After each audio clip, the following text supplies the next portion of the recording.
Genius and the Akashic Records.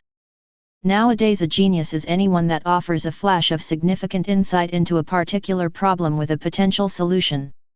Genius can also refer to someone with an extreme level of talent or ability. This is often associated with sportsmen such as Lionel Messi, Seve Ballesteros, Michael Jordan, or Pete Sampras, just to name a few of the many. But what really is genius, and can you become one? There are documented cases of someone suffering a head injury and waking up with a new talent or ability that was not present before. Most of these people do not end up as household names that can be mentioned in the same breath as the likes of Einstein, Shakespeare, or Leonardo da Vinci, but can impress their particular circles of friends with their new skill. A good number of these unfortunate events can have the mind somehow rewire itself in order to function properly as it did before the injury occurred. This is what current science tends to believe that happens. Other possibilities could be the mind itself adjusting the logical operations and starting to think in new ways with fresh methods. Many people call this an altered state of consciousness, a trance, or simply dreams.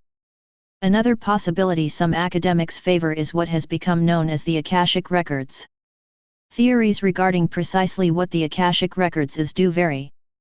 The most widely believed interpretation is that it is a universal database of all knowledge and experience that can be accessed at any time by anyone for any reason.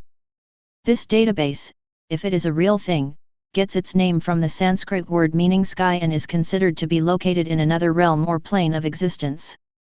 In order to gain access to its archive, one would have to enter a higher state of consciousness and clear the mind of any and all distractions. This archive is available to any life form capable of tapping into its resources, and its contents can be freely downloaded when required.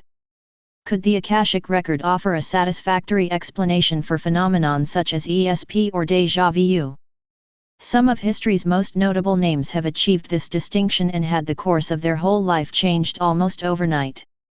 A prime example would be Srinivasa Ramanujan.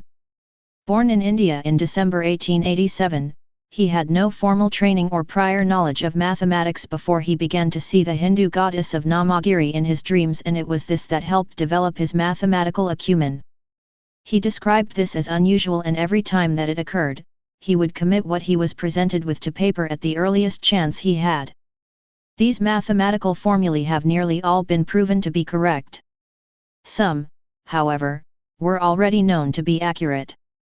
His remarkable contributions have inspired greater research and paved the way for later success in many other fields. There is even a journal dedicated to his name. If Ramanujan did gain access to the Akashic Records, then he isn't the only person to have made that claim. Dmitry Mendeleev was a Russian chemist who is generally regarded as the discoverer of the periodic table. Mendeleev also commented that his discovery came to him in a dream.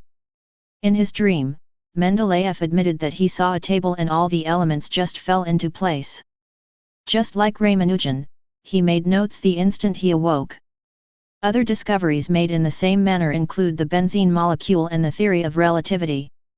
In more recent times, the American entrepreneur and founder of Apple Incorporated, Steve Jobs, would often cite his daydreams as his inspiration for devices like the iPad and iPhone. In an effort to more fully understand and learn exactly how the mind works, tests have been conducted using MEG technology. Subjects would be invited to participate and tested to perform everyday mundane tasks while inside the MEG scanners. Computers would then record the brainwave responses to the tasks being performed, and results would be analyzed by scientists. During one of these sessions, a discovery that surprised many was made. While the test subject was at rest inside the MEG, the computers began to pick up additional brainwave patterns while standard brainwaves patterns remained dormant.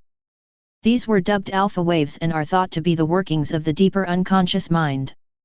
Alpha waves have been associated with more divergent thinking and can help creative cognition. Scientists assume that this is how ideas and ways of thinking are formed. In the absence of any solid empirical data, it is a logical conclusion to make. Science has yet to explain where alpha waves come from or how they work. Some speculate that alpha waves are artificial and are purposely being transmitted to the human race collectively, and only a select few are able to receive these transmissions. Are these transmissions being monitored or even controlled?